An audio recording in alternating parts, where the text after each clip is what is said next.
Gracias, señor secretario de Estado, por comparecer una vez más. ¿Es a su juicio compatible rendir homenaje formal por España a través de su presidente del Gobierno a el antiguo presidente de Vietnam, Ho Chi Minh? Sí, señor secretario de Estado, usted nos da una respuesta meramente descriptiva o expositiva. Nos recuerda algunos hechos, y es que ese mausoleo de Ho Chi Minh ha sido visitado por otros dignatarios extranjeros o incluso de la propia Unión Europea con anterioridad. Y dice que eso se debe al protocolo de Estado de la República de Vietnam, de la República Socialista de Vietnam, que todavía se llama así. Pero no responde usted a la pregunta. La pregunta es si rendir homenaje a un personaje ya hoy en la historia como es Ho Chi Minh, que murió en 1969, siendo presidente de la República Socialista de Vietnam, es compatible con los principios de la Unión Europea. Los principios de la Unión Europea, los principios y valores, están enunciados en el artículo 2 del Tratado de la Unión Europea. Yo se los voy a recordar, doy por supuesto que usted sabe cuáles son, y todos los presentes también: libertad, democracia, igualdad, Estado de Derecho y respeto de los derechos humanos, ninguno de los cuales fue observado nunca por Ho Chi Minh en sus dos mandatos al frente de Vietnam. Primero entre 1944 y 1945, inmediatamente antes de proclamar él en Hanoi la independencia de Vietnam respecto a la República Francesa, y haciéndose cargo de un gobierno provisional en el norte de la nación. Y después de la independencia de Vietnam, en un largo periodo en el que ejerció la presidencia de la República Socialista, que fue constituida el mismo día que se declaró la independencia. Gobierno provisional, por lo demás, autoconstituido.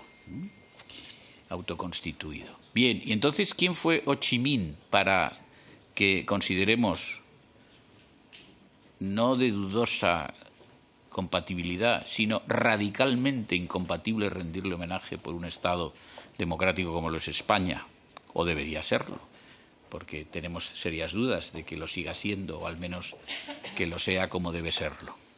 Con arreglo a su Constitución, pues Ho Chi Minh es el fundador del Partido Comunista de Vietnam, entonces llamado Partido Comunista de Indochina, y es un luchador indudablemente contra el dominio colonial de Francia desde el siglo XIX en ese territorio, en un sistema mixto, porque formalmente se respetaba la soberanía del emperador de Vietnam, que así se llamaba. Y en esa lucha por la independencia, después de los años transcurridos en su vida en Europa, 7 de ellos en Francia, y de haber ya en su periplo europeo, porque no solamente estuvo en Francia, haberse adherido y profesado con, vamos a decir, con un carácter berroqueño, granítico, el marxismo-leninismo, incorporó plenamente esta ideología a su acción de gobierno de tantos años. Y sigue siendo así en Vietnam. Es decir, la República Socialista de Vietnam, me permito recordarle al secretario de Estado que en su preámbulo sigue invocando el nombre de Ho Chi Minh. Y sigue siguiendo y profesando, se dice expresamente, léanse los artículos 2 y 4, por ejemplo, que la ideología rectora de la República Socialista de Vietnam, a día de hoy, Constitución de 1992, reformada por última vez en 2001, que la ideología rectora de la nación vietnamita es el marxismo-leninismo. Y sigue estableciendo el régimen de partido único. Bueno, todo esto sería suficiente para poner en duda cómo un régimen que a día de hoy perdura con estas características y cuyo creador es Ho Chi Minh pueda merecer un homenaje, sea protocolario o no lo sea. Hay muchos actos en el protocolo, no lo ignora usted, que el gobernante invitado, en lo que son los tratos previos a una visita de Estado, puede solicitar que no se lleven a cabo. Y viceversa, puede solicitar realizar algunos actos que el Estado que lo acoge considere que no son oportunos. Todo esto es objeto de negociación. Aquí yo no he visto o no se nos ha explicado si ha habido alguna negociación al efecto para que el presidente del Gobierno no realizase esa ofrenda floral en el mausoleo de Ho Chi Minh, mausoleo en el estilo leninista más puro, ¿no? Pues Ho Chi Minh está allí conservado, embalsamado en una urna de cristal, en un mausoleo construido al efecto, inaugurado en 1973, construido al efecto para perpetuar la memoria de este que diríamos ahora autócrata. No, ¿cómo que autócrata? Un dictador sanguinario. Yo no discuto su eficacia como hombre de gobierno. ¿Pudo serlo, acaso? Es que no es este el debate. Dictador sanguinario, no hay hoy historiografía alguna que esto lo ponga en duda. Las cifras son de escalofrío, son de escalofrío.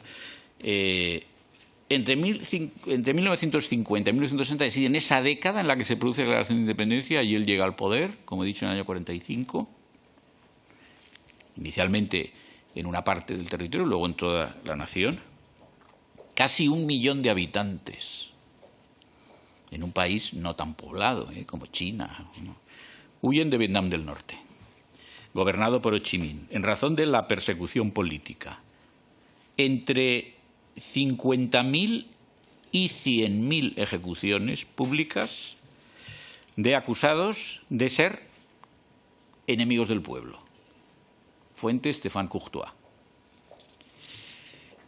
coautor del famoso libro Negro del comunismo. Como responsable de la expansión de Vietnam hacia el sur, que culmina en 1965 con la retirada de la presencia norteamericana iniciada 20 años antes, por cierto, por los presidentes del Partido Demócrata, se los recuerdo a los señores del PSOE y del PP, y a la que pone fin un presidente republicano como Nixon, la expansión hacia Vietnam del Sur y en las naciones limítrofes de Laos y Camboya, a Ho Chi Minh se le considera responsable directa o indirectamente de la pérdida de su vida de cerca de 1.700.000 camboyanos y más de 230.000 laosianos. Entre los laosianos no se puede ignorar, y camboyanos, pero los laosianos, el fenómeno de los llamados boat people, a partir precisamente de la retirada norteamericana de aquel territorio en Indochina. Cerca de 800.000 personas se lanzaron a la mar en embarcaciones precarias para huir del dominio comunista vietnamita en esos territorios en los que no había soberanía vietnamita, eran territorios invadidos, total o parcialmente. Hubo una guerra de 2 años más de 2 años entre Camboya y Vietnam, porque allí se enfrentaban todavía en el periodo de la Guerra Fría, en realidad, China y Rusia como potencias comunistas enemigas.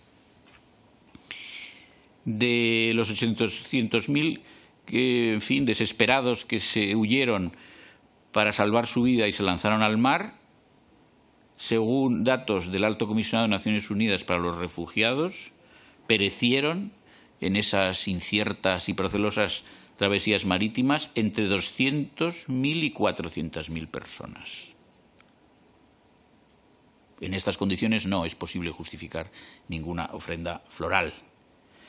Cierto es que también hubo una ofrenda floral antes al anterior sultán de Marruecos, a Hassan II, en 2023, tampoco connotado de virtudes democráticas conocidas, al menos para quien habla. No sé si a usted le constan algunas cualidades características del sultán de Marruecos, del anterior sultán de Marruecos.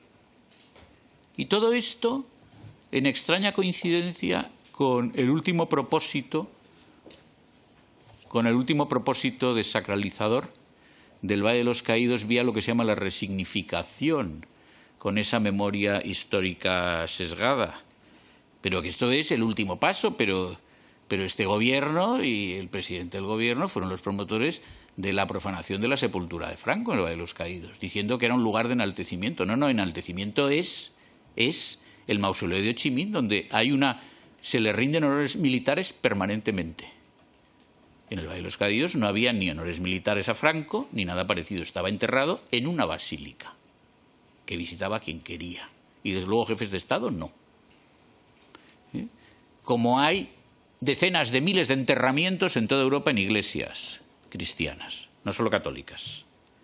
Y sin embargo, se invocó una supuesta memoria histórica, en realidad una revancha, ¿no?, de una guerra acontecida hace muchos años, para violar la sepultura de un muerto. Lo que, por cierto, no solo es delito, es pecado no solamente en el cristianismo, sino en el judaísmo y en el islam. Supongo que usted lo sabe.